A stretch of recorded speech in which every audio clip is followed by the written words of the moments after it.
Bonjour à toutes et à tous, je suis Erwan et aujourd'hui je vous fais une petite vidéo pour parler de Marketing Cloud Engagement et donc parler du setup et de Marketing Cloud Engagement en général, rapidement. Donc là vous pouvez voir sur l'écran, c'est donc Marketing Cloud Engagement. Vous pouvez voir ici les différents studios, donc Email Studio évidemment pour envoyer des emails, Mobile Studio pour envoyer des SMS, mais pas que, aussi des messages WhatsApp ou alors des notifications par Mobile Push, Advertising, Web Studio pour créer des web pages, des cloud pages, des landing pages, Personalization, éventuellement, ce n'est pas nécessairement inclus dans Marketing Cloud Engagement, mais ça peut l'être, pour avoir des reports, des rapports détaillés. Ensuite, Analytic Builder, donc pour avoir des reports détaillés aussi, mais une des grandes différences va être l'interface utilisateur et vous allez avoir des informations plus visuelles dans Personalization. Donc Analytic Builder pour les reports, Journey Builder pour créer donc des journées qui sont des parcours clients, ainsi que des automations, des automations. Content Builder, évidemment, pour créer tout ce qui est contenu. L'Audience Builder pour gérer vos contacts, les relations entre les contacts, les attributs, les caractéristiques, et ainsi de suite. Einstein pour gérer tout l'aspect intelligence artificielle, l'App Exchange pour gérer voilà, les packages, les add-ons, les plugins, ce genre de choses. Et voilà. Ensuite, Next, ce qui est de la publicité pour un autre type de marketing cloud, mais nous ne rentrerons pas là-dedans aujourd'hui. Donc voilà. Là, ce sont des journées templates, donc c'est-à-dire des templates, des canvas de potentiel, de journée, de parcours utilisateur potentiel. Ensuite, c'est le calendrier. Alors ici, comme c'est un tout nouveau compte que j'ai créé pour l'occasion, il est peu rempli, mais je peux vous en montrer un peu plus fourni pour vous montrer ce que ça donne lorsque il y a actuellement du mouvement. Voici donc là, c'est une business unit. Donc, ce qu'on appelle business unit, c'est donc un compte Marketing Cloud. Vous pouvez en avoir plusieurs. Par exemple, ici, nous en avons plusieurs.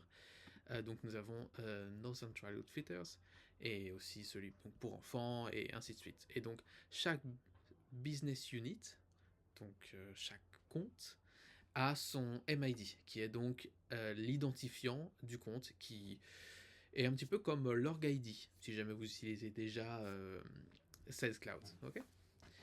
Voilà, et là ici, vous avez votre utilisateur. Donc je vous parlais du calendrier, donc là ce sont pour les envois qui sont déjà prévus. Et ensuite, différents contenus, voilà, des blogs, les différentes news, les emails récemment envoyés, et ainsi de suite. Alors aussi, tant qu'on y est, petit détail, vous pouvez voir ici qu'il y a écrit My App et All App. En fait, la différence, ça va nous montrer les apps auxquelles j'ai accès et les apps auxquelles je n'ai pas accès. Donc là, ici, j'ai accès à tout, mais revenons sur mon compte. Voilà. Et ici, par exemple, je n'ai pas accès à Personalization, puisque c'est une fonctionnalité payante, et donc tous les comptes ne l'ont pas inclus. Et donc là, si je clique My App, évidemment, Personalization disparaît. Cela fonctionne aussi avec les permissions. Donc là, j'ai accès à tout, comme je vous le disais, mais imaginons que j'ai des permissions réduites, et bien à ce moment-là, et que je n'ai accès que à Email Studio, par exemple, parce que c'est le seul dont j'ai besoin pour faire mon travail au jour le jour, et bien dans ce cas-là, si je clique My App, j'aurai accès uniquement à celui-ci. Et vous pouvez même désactiver l'option d'avoir accès à All App ou My App, et ça va faire la transition parfaite avec le setup. Donc ici, il me semble qu'en français, ça va être configuration. De toute façon, c'est toujours au même endroit. Vous mettez votre souris sur votre nom, et ensuite le setup. Donc c'est là où on va avoir toutes les options, voilà, toute la configuration Marketing Cloud. Eh bien, le menu sur lequel on arrive, évidemment, encore une fois, du contenu, des vidéos. Vous aurez accès à Trailhead, Trailhead qui est la plateforme d'apprentissage de Marketing Cloud. Eh bien, allons faire un tour rapidement. Et donc voilà, Trailhead. Et à ce moment-là, vous vous connectez, Marketing Cloud Login. Un petit peu surpris que je ne sois pas déjà connecté, mais peu importe. Et voilà, et là vous aurez tout un tas de contenus pour apprendre et ainsi de suite. Bon, passons. Ensuite, voilà, différents types de contenus. Ici vous avez une vue d'ensemble sur ce que vous avez. Bon, là pareil, tout nouveau compte, donc je n'ai que 14 data extensions, un utilisateur et ainsi de suite. Ce qui est pratique, ce qui est utile, c'est le Setup Assistant. Donc si jamais vous débutez, ce que je vous recommande, c'est vous pouvez suivre pas à pas, voilà, les différentes lignes de setup, de mise en place. Et donc ça va vous donner une ligne directrice, une colonne vertébrale pour aller de configuration en configuration. Donc voilà, toujours avec les mêmes liens. Voilà. Ce que je vous propose, c'est qu'on fasse un petit tour du setup, vraiment un grand tour. Nous allons commencer par les utilisateurs. Donc là, utilisateur, je suis tout seul sur ma démo. Donc là, évidemment, c'est mon nom, mon adresse email, mon username, mon nom de compte, la dernière fois que je me suis connecté, est-ce que je suis activé ou désactivé, parce que faut le savoir que, imaginons que là, j'ai un autre utilisateur, un employé s'en va ou peu importe, je peux simplement le désactiver et je ne peux pas le supprimer, puisqu'en fait ça nous permet d'avoir toujours les logs, l'historique, parce que si on désactive, si on supprime, eh bien on ne veut pas supprimer des données qui pourront être cruciales pour peut-être remonter des informations, savoir qui a fait quoi, quand. Donc vous pouvez simplement désactiver un utilisateur et pas le supprimer. Donc à ce moment-là, le statut sera donc désactivé. Le MFA pour Multi-Factor Authentication, c'est quand, une fois que vous avez mis votre mot de passe, vous mettez vous acceptez depuis l'application Salesforce Authenticator. Donc voilà, c'est devenu obligatoire.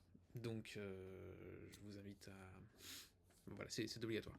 Donc là, vous pouvez savoir qui est enrôlé ou non, sachant qu'il y a différentes manières. Alors c'est obligatoire, oui et non, il y a différentes manières de se connecter. Il y a aussi le SSO, donc le Single Sign-On. C'est quand vous utilisez simplement une app, un portail pour vous connecter à différentes applications. Voilà, Account Login Access, ça c'est pas super important pour le moment, c'est quand par exemple vous créez un ticket pour le support. Comment créer un ticket pour le support? Hop, vous allez ici et c'est dans Salesforce Help and Training, il me semble. Ouais. Et, euh, et voilà, en fait, le Account Login Access, ça vous permet de donner accès au support pour vous connecter sur votre compte. Alors évidemment, le support n'a pas le droit de modifier quoi que ce soit, mais ça permet de voir ce que vous voyez. Donc c'est très utile. Sinon, le support technique n'a pas accès à votre compte. Donc au sujet de la confidentialité, c'est un bon point. Ok, c'est un compte démo, donc ça doit pas fonctionner, mais voilà, c'est pour cela. Donc là, ici, évidemment, reset password, vous pouvez changer les mots de passe, gérer les business units, puisque vous pouvez en avoir plusieurs. Bon, je reviendrai là-dessus. Vous pouvez évidemment importer différents utilisateurs. Et là, imaginons que, bon, c'est bien d'importer un utilisateur manuellement, mais imaginons que vous en avez 50. Et bien, ce que vous pouvez faire, c'est avoir un fichier, donc que ce soit sur le FTP, mais sinon un fichier CSV, et à ce moment-là, les ajouter. Et ici, vous avez la marche à suivre. Donc, utile pour ajouter un certain nombre d'utilisateurs. Maintenant, j'ai bien envie d'en créer un nouveau en direct avec vous pour qu'on passe à la mise en place directement. Donc, on l'appelle comme on va l'appeler R1. R1 en anglais. R1. Reply in email address. Donc, ça va être son adresse email. Donc là, j'en mets une. Oserais-je dire poubelle? Peut-être. Notification email address. Bon, là, je vais mettre la même. Username. Allez, on va mettre le même aussi. Ça pose pas de problème à ce niveau-là. External key, on peut l'ignorer pour le moment. Ça va être quand vous allez utiliser des systèmes externes ou Automation Studio. C'est un petit peu pour voilà, vous y retrouver. Je recommanderais de laisser vide pour le moment, jusqu'à ce que vous en ayez besoin. Et à ce moment-là, vous pourrez rentrer dans le détail. C'est ce que je recommande. Voilà. Ici, pour la zone horaire. Donc probablement que vous allez vouloir aller dans JMT plus 1, Paris. Bon, pour ma part, je vais mettre celui-ci, Culture Code. Bon, allez, on va mettre l'United Kingdom. On va être. Est-ce que c'est un API user? Non, parce que pour les API, il va falloir créer des utilisateurs. Celui-ci, donc, n'est pas. Je le crée pas dans le but d'avoir une API, mais je le crée dans le but d'avoir un utilisateur humain. Voilà. Donc, si c'est pour créer un utilisateur réel, laissez-le tel quel. Et là, password temporaire, mot de passe temporaire, et bien à ce moment-là, j'en mets un relativement simple. Et voici, je le mets ici encore. Et je me sens que j'ai fait une erreur. Et voilà. Voilà qui est fait. Tout correspond, c'est parfait.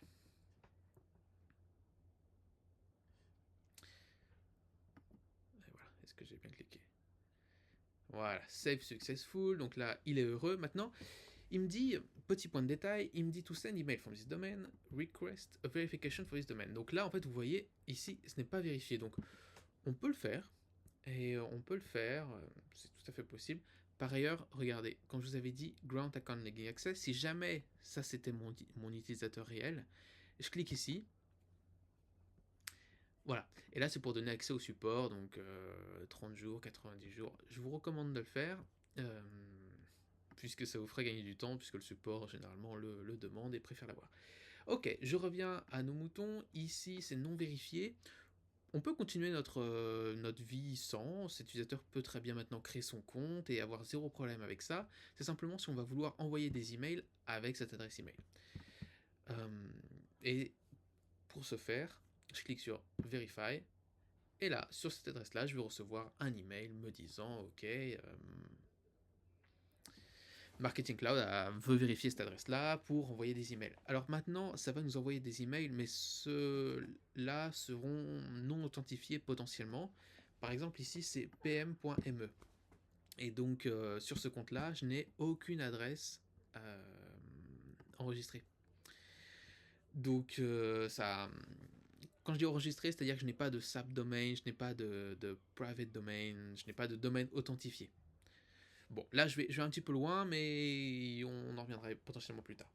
Mais c'est-à-dire que là, à l'heure actuelle, si je vérifie que c'est moi, ce ne sera pas une adresse email intéressante pour envoyer au client parce que ça ne sera pas authentifié. Et quand je dis authentifié, là, on parle de choses type SPF, DKIM, des marques potentiellement, ce genre de choses. Mais là, je vais un peu loin. Ok, on revient. Donc là, c'était modifié par Erwan, qui était moi-même. Là, je vois que je n'ai pas encore mis en place Salesforce Authenticator, ni rien du tout. Là, la marche à suivre maintenant, c'est que je prends cette adresse email là, donc je me login sur Marketing Cloud avec cette adresse email ici, et là, il va me dire, ok, vous êtes un nouvel utilisateur, mettez le password temporaire qui est écrit. Et ensuite, il va me proposer de créer mon MFA avec l'app Salesforce. Donc avec le téléphone et l'app Salesforce Authenticator. Voilà. Et ensuite, on peut voir les MFA events. Donc c'est-à-dire, je peux voir est-ce qu'il y a eu des tentatives de connexion, est-ce qu'elles ont été réussies ou non, et quand ça a été fait. Alors là, je peux vous montrer ça. Par exemple, ici, vous voyez les MFA not enroll. Et là, ici, boum, je clique sur mon compte. Voilà. Et là, par exemple, celui-ci donc a le MFA d'autoriser. Et là, imaginons que j'ai le MFA, la Multi-Factor Authentication sur ce téléphone-là, mais je le perds, je le casse, on me le vole, peu importe. Et bien maintenant, je suis bien embêté. Et bien pour ce faire, je clique sur Revoke. Et donc, après, cet utilisateur-là, en mettant son mot de passe, on va lui demander de réenregistrer un nouvel MFA. Et ici, View MFA Event, par exemple. Et là, on peut voir, voilà, le Member ID. Donc, sur ce compte ici, ça a été successful à telle ou telle date. Très bien. Bon, ça, c'est pour l'utilisateur. Maintenant, j'ai bien envie de vous parler des rôles. Des rôles. Donc là, celui-ci, on peut voir Manage Roles. Donc, on va voir quel rôle j'ai, tiens. Et on peut voir que Erwan, eh bien, moi, j'ai deux rôles, Administrator et Marketing Cloud Administrator. Donc ça, c'est un point super important. Ce sont les deux. Si vous voulez avoir toutes les permissions, avoir accès à tout, avoir aucune restriction, mettez ces deux rôles-là. ni plus ni moins. Comme ça, vous aurez accès à tout. Alors, première question, pourquoi il faut en mettre deux? Et pourquoi un seul administrateur ne suffit pas? C'est parce qu'en fait, il y en a un qui est pour Email Studio et l'autre qui est pour le reste. Bon, c'est fait comme ça. Et je vous recommande de ne pas toucher donc aux permissions dans un tel scénario. Maintenant, vous pouvez aussi choisir d'assigner ces rôles-là. Donc, un rôle, je ne l'ai pas précisé, mais c'est un package de permissions. Donc, c'est-à-dire que, quelle est la différence entre un rôle et une permission? Eh bien, oui, voilà, le rôle, c'est un package de permissions, et les permissions, c'est granulaire, si je peux dire ça comme ça, et donc ça vous permet d'avoir accès à... Voilà. Donc là, vous pouvez aller vraiment très en détail et dire, bah voilà, dans Content, je veux avoir accès à Create, ou je veux avoir accès à Image. Bon, là, vous vous en faites pas sur le fait que ce soit écrit Denied, tout est autorisé. Mais voilà, ça vous permet d'avoir un espace détaillé. Mais dans un premier temps, si vous voulez garder les choses simples, je vous recommanderais de ne pas toucher aux permissions, puisqu'il y a déjà des rôles préexistants dans Marketing Cloud qui vous permet d'avoir donc ces groupes de permissions. Si vous mettez cela, vous avez accès à tout. Ce qui est contre-intuitif, c'est que si vous mettez toutes les permissions, disant eh bien je vais avoir accès à tout, eh bien en fait il va prendre, enfin tous les rôles plutôt, pardon, pour cet abus de langage. Donc si vous mettez tous les rôles, eh bien à ce moment-là, vous aurez accès à quasiment rien du tout, il va se dire ok, je vais utiliser les permissions du rôle le moins permissif et on va se caler là-dessus. Donc en fait, il la joue en sûreté en fait le système. C'est-à-dire que si vous avez tout, il va prendre le moins permissif et il va aller là-dessus. Et à ce moment-là, ça va vous bloquer parce qu'évidemment, le rôle moins permissif, il vous permet pas d'aller dans la configuration. Et c'est dans la configuration qu'on fait les changements. Donc à ce moment-là, ça crée des problèmes et c'est plutôt embêtant. Donc ne faites pas ça. Là ensuite, donc maintenant je suis Erwan Dupas, très bien, j'ai ces rôles-là. Et imaginons que j'ai plusieurs comptes, plusieurs business units potentiellement. Eh bien, peut-être que j'ai la business unit pour l'entreprise en Europe et j'ai la business unit pour l'entreprise en Amérique. Eh bien, peut-être que moi, je n'ai pas besoin d'avoir des accès poussés au compte en Amérique. Eh bien, à ce moment-là, vous pouvez vous dire très bien. Eh bien, Erwan, il a ses accès simplement pour MCDO. Entre parenthèses, ce n'est pas pour la chaîne de restauration, mais c'est pour Marketing Cloud Demo. Et, euh, et donc voilà, donc là je peux dire, tiens, Erwan, il aura ces rôles-là simplement pour cette business unit. Ou alors, je peux dire, non, Erwan, peu importe la business unit, peu importe le cas de figure, s'il y en a une nouvelle ou pas, Erwan, en tant qu'utilisateur, va avoir ce rôle-là pour toutes les business units. Bon, très bien. Maintenant, au niveau de la rôle, donc là, c'est ce que je vous avais dit au niveau des rôles qui sont déjà créés. Donc là, on avait parlé d'Administrator et Marketing Cloud Administrator. Donc ça, c'est super. Vous pouvez voir les utilisateurs qui ont déjà accès. Maintenant, vous pouvez créer votre propre rôle. Et là, peut-être que vous dites, ok, ça ne répond pas vraiment à mon besoin, ces rôles-là. Et bien à ce moment-là, je vais les créer. Donc là, vous pouvez créer un rôle personnalisé. Parce que les rôles de base, vous ne pouvez pas les modifier. Donc là, je peux dire, par exemple, rôle. Qu'est-ce que je pourrais dire stagiaire, imaginons. Voilà. Stagiaire. Voilà. Description, je recommande de mettre une description. Stagiaire. Stagiaire, je sais pas. Graphique. 3 mois. Peu importe. Bon, 3 mois, sachant qu'il n'y a pas de notion de temps dans les rôles ou permissions, mais par exemple, peut-être que voilà, ça peut être un cas de figure qui revient, et je me dis, tiens, cette personne doit avoir accès à Audience Builder, à email, et voilà, peu importe. Tout ce que vous n'autorisez pas explicitement va être deny. Donc c'est tout ce qui n'est pas oui et non, forcément. Et là, imaginons que l'idée me vient d'avoir oui et non en même temps, pour différentes raisons. Par défaut, ce sera non. Quand je dis non, c'est deny. Donc en fait, c'est vraiment le least privilege. C'est... Voilà, ça se veut sécuritaire, on va dire. Bon, j'ai peut-être fait une petite faute de français là, mais... Voilà, donc là j'ai cliqué 2 fois, donc évidemment ça me revient à l'écran d'avant. Voilà, et là maintenant j'ai mon... j'ai mon rôle stagiaire ici. Très bien. Stagiaire graphique 3 mois. C'est génial. Et là, le nouvel utilisateur qui, qui est venu ici, tiens, le R1 là, eh bien ça pourrait être génial parce que là je l'ai créé, mais regardez, il n'a pas de rôle. Ah, ça c'est embêtant. Donc là, on va cliquer dans Edit Role. Et là, par exemple, il peut être le stagiaire. Il peut avoir le rôle stagiaire. Et donc, l'avantage, c'est qu'une fois que mon rôle est créé, ou même avec les rôles déjà créés, eh bien après, c'est un set de permissions, c'est un groupe de permissions que je peux attribuer à chaque personne. Alors, pour être totalement transparent avec vous, pour savoir quelle permission exactement il y a besoin pour quelle action, c'est-à-dire avoir une sorte d'annuaire de quelle permission fait quoi, c'est pas super évident au niveau de la documentation malheureusement. Et donc là, si je vais dans Role and Permission, ici, dans la documentation Salesforce, voilà, Role and Permission in Marketing Cloud Engagement. Petite parenthèse, ici donc le help.salesforce.com. Marketing Cloud Engagement, c'est vraiment, je mettrai un lien, c'est là où vous allez retrouver toute la documentation officielle. Et donc voilà, et là vous allez voir, ok, quel rôle de base fait quoi, c'est quoi la philosophie derrière, et je vous parlais du marketing role et du Email Studio role. Super. Et donc là, comment, pourquoi, voilà, role and permission reference. Voilà, et là, vous pouvez avoir beaucoup de fun à regarder. Et eh bien, par exemple, tiens, Cloud Page Role. Voilà. Et là, ici, c'est l'explication officielle de, ok, quel rôle annonce quoi. Si c'est pas explicitement donné, alors ça a quel effet. Et donc voilà, donc là, c'est toute la référence. Mais bon, l'avantage, c'est qu'une fois que c'est mis en place, c'est mis en place. C'est l'avantage. Ok, donc aussi, vous pouvez attribuer des utilisateurs à des business units. Mais je parle beaucoup de business units, mais si on en crée une, tiens.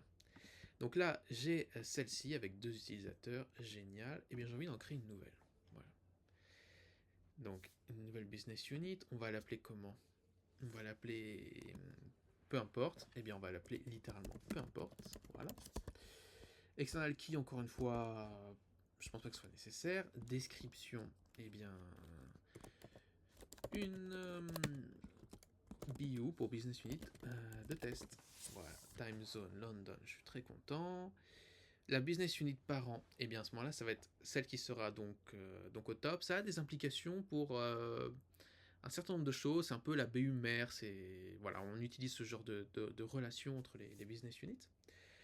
Donc voilà, Email Display Name, ça va être pour l'email qui va être visible au niveau des envois. Et l'email Reply Address, ça va être l'email sur lequel va atterrir les adresses quand les clients vont répondre. Mais alors ça, c'est tout un ensemble, ce qu'on appelle le RMM, le Reply Email Management, et ça peut faire l'objet d'une vidéo longue.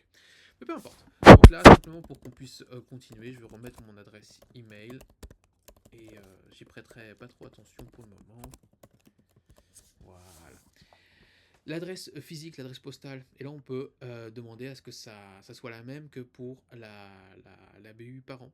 Très bien, faisons-le. Et non, il ne me laisse pas faire. Eh bien, c'est pas grave. Donc à ce moment-là, company name, R1, compagnie, bien sûr, test. On s'est fait un peu mégalo, mais on se comprend. Tiens, ici on mettait l'adresse de Salesforce dans le beau pays d'Irlande. Là, contexte intéressant. Là, c'est très intéressant. Unsubscribe setting. Donc là, ce qu'on nous demande, c'est on dit ok, quand un client va vouloir se désinscrire de cette nouvelle business unit qu'on a appelée peu importe, voilà. Quand je vais envoyer des emails depuis peu importe, est-ce que quand le client va se désinscrire, il va se désinscrire de peu importe, ou est-ce qu'il va se désinscrire au niveau de ce qu'on appelle de l'enterprise, donc de la business unit par an, donc il va se désinscrire de tout. Là encore une fois c'est très important parce que si par exemple j'ai... c'est très important parce que je peux vouloir différencier mes envois et avoir entreprise A, entreprise B, et c'est pas parce que mon client se désinscrit d'entreprise B que je veux forcément qu'il se désinscrive d'entreprise A. Donc là, c'est un choix, mais j'ai envie de prendre cette option-là. Quand le client fait s'inscrire, ce sera uniquement de celle-ci. Voilà.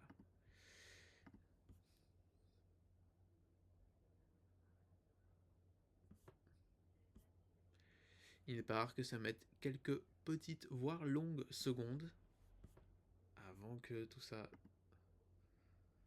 Voilà, c'est valide. Alors ici, j'aime bien faire un clic droit, dupliquer l'onglet pour bien vérifier que ça s'est mis en place avant de faire précédent.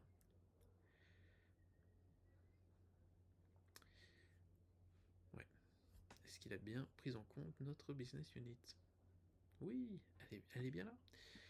Voilà, et ici vous pouvez donc voir les utilisateurs, potentiellement la supprimer, faire des imports et ainsi de suite. Justement, j'ai bien envie de voir les utilisateurs, encore une fois, donc là on a notre compte. Génial. Allez, passons rapidement maintenant.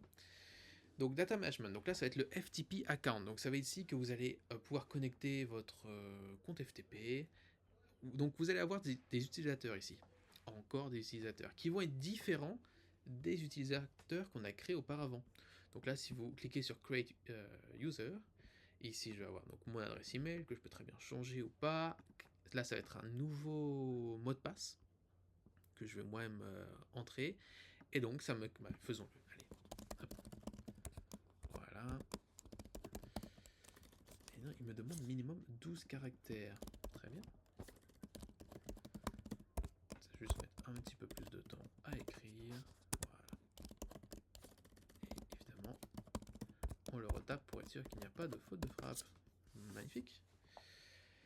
Super. Voilà. Et là, on peut choisir. Bon, ça va faire l'objet d'une vidéo complète. Je me réadresse. Mais c'est pour configurer donc son compte FTP et pouvoir importer ou exporter des fichiers.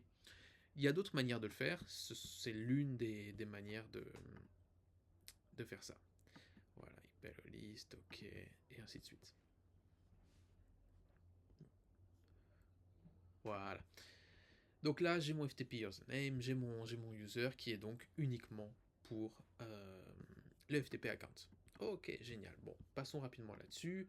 File location, pareil, pour les transferts de fichiers de systèmes externes à Marketing Cloud, import, export, trouver les fichiers. Ça permet de se connecter à différents types de comptes. Par exemple, vous pouvez voir, voilà, l'Azure Storage, Google Storage, Amazon, FTP, SFTP, et ainsi de suite. Bon, je passe. Key management, intéressant pour quand il y a des encryption. Par exemple, tout ce qui est clé PGP, ça va être à ce moment-là, parfois pour du SSO aussi. Mais voilà, c'est surtout, il me semble que j'ai surtout vu pour du PGP. Donc tout ce qui est décryption, encryption, euh, voilà, de documents. Je cherchais la version en anglais, mais je pense que vous m'avez compris. Voilà, paramètres management. Alors ça, c'est assez intéressant. C'est pour tout ce qui est tracking de liens. Et il me semble que c'est aussi ici, voilà, que vous pourrez avoir le, comment ça s'appelle, Google Analytics. C'est dans ce type d'interface, mais là, voilà, ça va être pour tout ce qui est tracking de liens. Bon, pas la peine que j'y rentre très en détail. Vous pouvez éditer ce qui est là par défaut, mais voilà, est-ce que c'est nécessaire parfois? Peu importe, passons rapidement. Account setting. Voilà, là ce que je vous recommande d'aller. Alors, je passe, vous voyez, rapidement dans Platform Tool. Parce que là, il va y avoir tout ce qui est Salesforce Integration. Bon, quand on parle de Salesforce, souvent on parle de Sales Cloud, souvent, ou en tout cas de Salesforce, ce qu'on appelle Core. Donc, Marketing Cloud Engagement, comme vous voyez, c'est un petit peu à part au niveau de l'univers Salesforce. Mais l'avantage, c'est que vous pouvez évidemment connecter votre compte. Donc là, Salesforce Integration, c'est connexion avec Sales Cloud. Donc là, je vais faire toute une vidéo complète là-dessus, mais c'est pour connecter Sales Cloud à Marketing Cloud, ce qui va permettre d'importer des contacts ou d'importer voilà, des informations pour ensuite les utiliser à l'intérieur de Marketing Cloud Engagement. Et là, ici, c'est pour des installations de packages. Donc, est-ce qu'on pourrait caractériser ça de plugin? Oui, je pense. et, et voilà. Et ici, Feature Setting, là, je passe rapidement dessus parce que vous pouvez y arriver par Email Studio. Mais là, c'est différents settings pour voilà, les emails directement. Donc là, c'est pour les enregistrer les adresses email. Voilà, on y reviendra. puisque là, vous voyez, celle que j'avais avec mon nouvel utilisateur est ici, statut pending, parce que je n'ai toujours pas accepté l'adresse email, mais le type c'est un user domain, donc voilà, je vous avais dit qu'elle n'était pas authentifiée, bon voilà, c'est là. Voilà, sender profile, delivery profile, là c'est pour tout ce qui est, voilà, est-ce qu'on envoie des emails de type transactionnel, commerciaux, reply mail management, voilà, c'est ce que je vous avais dit pour gérer les auto-réponses, ou est-ce que ça arrive quand on nous envoie des messages, ce genre de configuration, et ainsi de suite. Je passe rapidement là-dessus, voilà, ça peut faire l'objet d'autres vidéos, voilà, tout ce qui est au niveau d'Einstein, donc l'intelligence artificielle, il y a des choses à activer ou non, mais évidemment, Einstein doit d'abord avoir de la data, et donc j'y reviendrai plus tard. L'account setting, je vous recommande de commencer là-dessus. Donc là, voilà, vous avez différents types de setting d'options. Voilà, donc ça c'est ce que je vous disais. Par exemple, hide all apps option, on, off.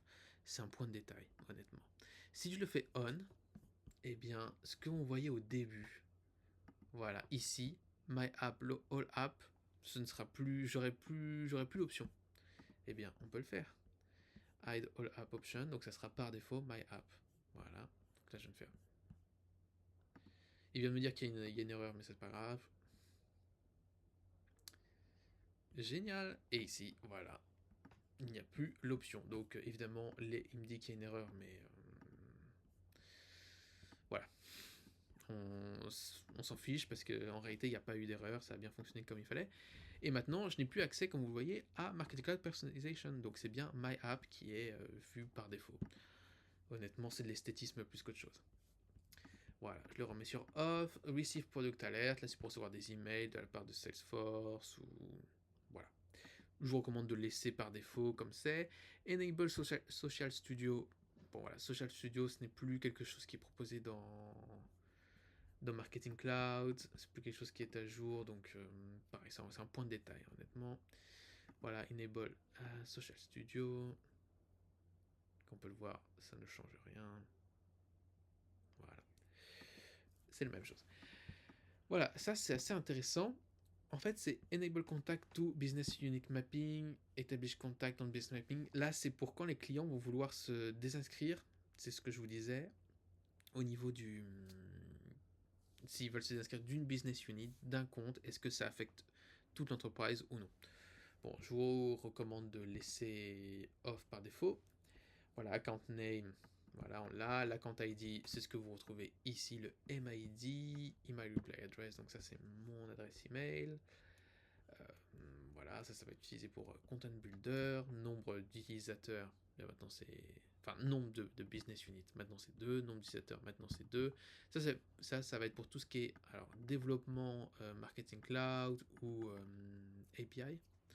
Les API modifiés par mois, très bien. Time zone, la mienne. Je vous recommande de la modifier et de la mettre à jour parce qu'après, quand on fera des automations, on voudra qu'elles commencent à telle heure précise. Par exemple, j'aimerais que mes automations commencent à 10h du matin. Et bien à ce moment-là, la time zone, celle-ci sera plus en compte. Donc c'est intéressant de la garder comme ça. Date format, ouais, celle-là, même si c'est UK, c'est toujours en français. Mais voilà, les Américains, ils mettent les mois et après les jours. Donc je vous recommande de mettre ça correctement. Company Information, évidemment l'adresse physique. Sender Authentication Domain, ça va être pour ce qu'on appelle le SAP. Donc ça va être un domaine authentifié. En théorie, je l'espère, quelque chose s'affiche ici. Sinon, un SAP reste toujours à configurer. Bon là, peut-être que je parle un peu chinois, mais on y reviendra plus tard. Et là, c'est pour HTML and footers. Donc là, ça va être si vous voulez changer le par défaut. Ça va être ici que vous pourrez changer les headers et les footers par défaut. Maintenant, un petit peu plus fun, parce que le fun était relativement modéré jusque-là. Maintenant, c'est Brand Builder. Génial. Et là, je peux changer l'apparence de mon Marketing Cloud. Wouhou. Incroyable. Donc là, vous pouvez, par exemple, mettre un logo. Alors, ça va être pour quand vous aurez l'écran de connexion. Au lieu que ça soit rien ou Marketing Cloud au-dessus de username, password, ça sera potentiellement le logo de votre entreprise.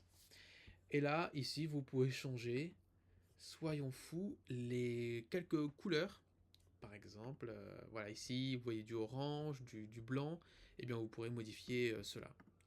Donc là, hop, voilà, ici. Ouais, non, ça c'est pour preview, donc ça c'est pour voir, mais ici je peux modifier les couleurs, et donc, qu'allons-nous mettre? Voilà,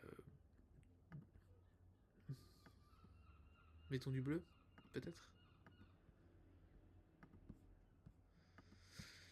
Voilà. Et là, ici, avec la preview, on peut voir. C'est magnifique, c'est magnifique. Non, voilà. Donc là, c'est pour changer la couleur de l'écran de connexion, la couleur. Quoi d'autre encore? L'email login page. Voilà. Donc ça, c'est pour. C'est moche, hein, mais. Voilà. Et donc là, vous pouvez voir comment ça donne. C'est pour changer un petit peu la couleur de Marketing Cloud, mais un petit peu pour le rendre plus proche de peut-être de votre image de marque. Principalement pour les utilisateurs, d'ailleurs. Subscription detail. Bon, alors là, c'est très simple. C'est pour savoir quand est-ce que se termine votre licence avec Marketing Cloud. Et par ailleurs, ici, vous pouvez avoir accès à un rapport d'email. Donc, un rapport d'email sur les emails envoyés. Bon, très bien. Il y a d'autres endroits, comme je vous avais dit, notamment Analytic Builder pour avoir les reports. Mais voilà, ici, vous en avez un entre autres. Alert Manager. Très intéressant. Très intéressant. Donc là, vous avez Email Job Alert et ENS, Event Notification Service, il me semble, pour... voilà. En fait, ici, c'est utile et je vous recommande très très fortement de le mettre en place. Pour le mettre en place, il suffit simplement de cliquer sur Edit et de mettre une adresse email. Ça va vous permettre de recevoir des emails quand par exemple vous faites des envois et que ceux-ci ne fonctionnent pas, n'aboutissent pas pour une raison ou une autre. Par exemple, il y a une erreur ou ça n'a pas pu se faire, et bien voilà, ça vous envoie un email disant nous avons rencontré une erreur sur un message automatique évidemment sur tel ou tel envoi. La bonne pratique, c'est parce que là j'ai mis mon adresse email, génial, mais imaginons que demain je suis malade ou quelque chose se passe, peu importe, je quitte l'entreprise, et bien à ce moment-là, personne ne va recevoir l'email et peut-être qu'on n'aura pas pensé à la remplacer. À ce moment-là, ça serait de mettre une adresse email groupée, donc une adresse email qui redirigera à différentes personnes, et donc là, de la mettre ici. Alors, il me semble que la manière de le faire, c'est de créer un utilisateur, et donc de créer un utilisateur avec cette adresse email, et après, cette adresse email apparaîtra ici. Parce qu'ici, ce n'est pas un champ libre, c'est un champ où vous pouvez sélectionner. Donc vous ne pouvez pas écrire à la main. Donc là, à ce moment-là, je vous recommanderais de faire un utilisateur. Alors je suis encore à la recherche de savoir si c'est la meilleure pratique. Mais voilà, pour l'instant, ça fonctionne.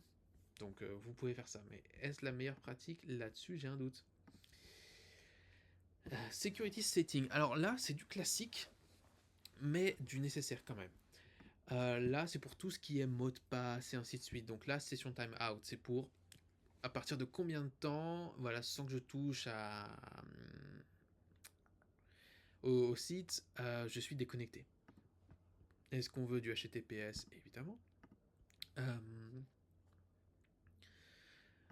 voilà, est-ce que si je me connecte pas pendant 30 jours, eh bien à ce moment-là, mon login ne fonctionnera plus? Est-ce que après 3 tentatives de connexion, je peux, je suis bloqué? Voilà, le nombre de caractères minimum pour le mot de passe. Est-ce que je suis d'accord pour que mes utilisateurs aient la possibilité de donner à la connexion au support?